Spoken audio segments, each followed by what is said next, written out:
sisters and brothers of America.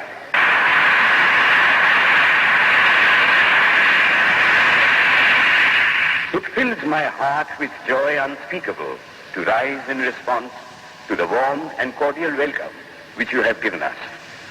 I thank you in the name of the most ancient order of monks in the world. I thank you in the name of the mother of religions. And I thank you in the name of the millions and millions of Hindu people of all classes and sects. My thanks also to some of the speakers on this platform who, referring to the delegates from the Orient, have told you that these men from far-off nations may well claim the honor of bearing to different lands the idea of toleration. I am proud to belong to a religion which has taught the world both tolerance and universal acceptance. We believe not only in universal toleration, but we accept all religions as true. I am proud to belong to a nation which has sheltered the persecuted and the refugees of all religions and all nations of the earth. I am proud to tell you that we have gathered in our bosom the purest remnant of the Israelites who came to southern India and took refuge with us in the very year in which their holy temple was shattered to pieces by Roman tyranny.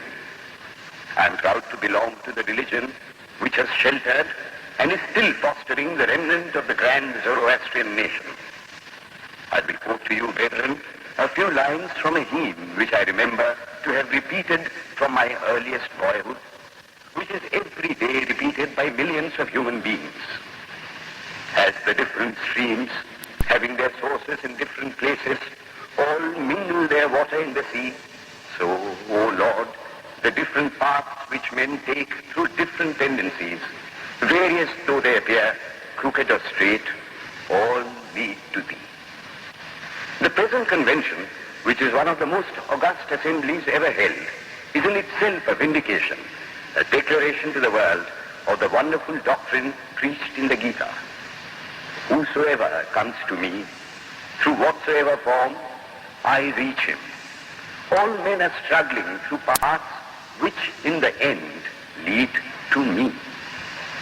Sectarianism, bigotry, and its horrible descendant, fanaticism, have long possessed this beautiful earth. They have filled the earth with violence, drenched it often and often with human blood, destroyed civilization, and sent whole nations to despair.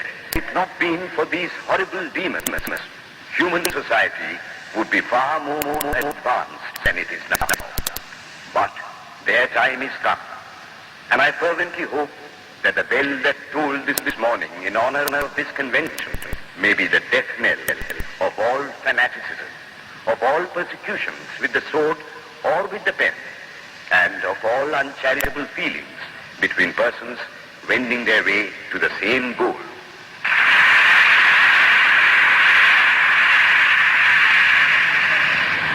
Ladies and gentlemen, on the agenda for today, the 15th of September, 1893, a galaxy of eminent speakers are scheduled to address us, and it gives us great pleasure to once again invite Swami Vivekananda to speak. His subject for today, Why We Disagree. I will tell you a little story. You have heard the eloquent speaker who has just finished say, "Let us cease from abusing each other," and he was very sorry that there should be always so much variance. But I think I should tell you a story which would illustrate the cause of this variance. A frog lived in a well. It had lived there for a long time. It was born there.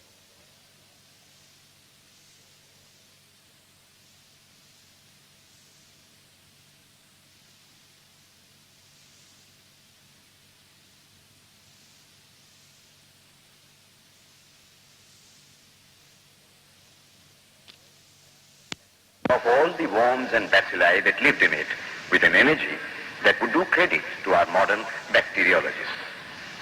In this way, it went on and became a little sleek and fat.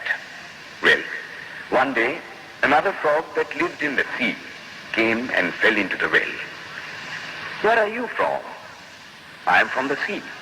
"The sea? How big is that?" Is it as big as my well?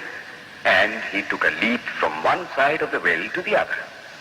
My friend, said the frog of the sea, how do you compare the sea with your little well?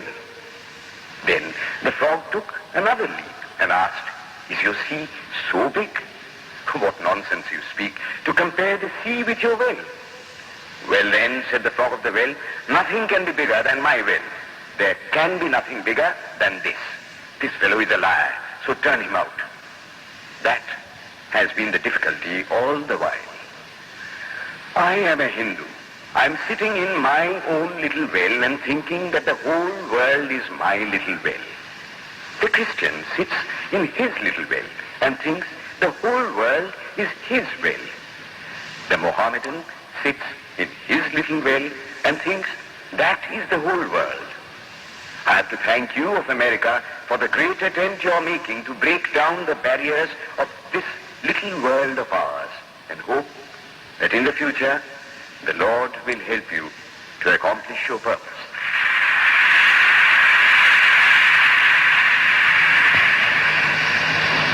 Delegates and friends, today, the 19th of September, 1893, is the 9th day of the World's Parliament of Religions.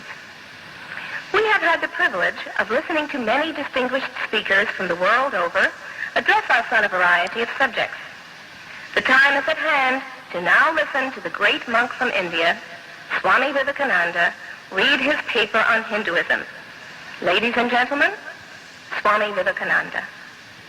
From the high spiritual flights of the Vedanta philosophy, of which the latest discoveries of science seem like echoes, to the low ideas of idolatry with its multifarious mythology, the agnosticism of the Buddhists and the atheism of the Jains, each and all have a place in the Hindu's religion. Where then, the question arises, where is the common center to which all these widely diverging radii converge? Where is the common basis upon which all these seemingly hopeless contradictions rest? And this is the question I shall attempt to answer. The Hindus have received their religion through revelation, the Vedas. They hold that the Vedas are without beginning and without end. It may sound ludicrous to this audience how a book can be without beginning or end. But by the Vedas, no books are meant. They mean the accumulated treasury of spiritual laws discovered by different persons in different times.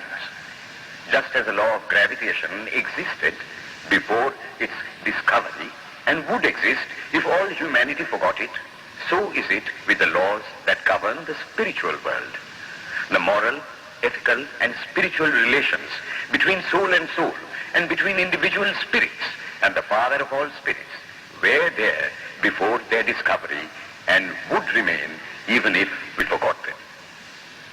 The discoverers of these laws are called rishis, and we honor them as perfected beings.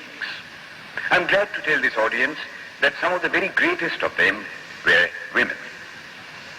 Here it may be said that these laws, as laws, may be without end, but they must have had a beginning. The Vedas teach us that creation is without beginning or end. Science is said to have proved that the sum total of cosmic energy is always the same. Then, if there was a time when nothing existed, where was all this manifested energy? Some say it was in a potential form in God. In that case, God is sometimes potential and sometimes kinetic, which would make him mutable. Everything mutable is a compound, and everything compound must undergo that change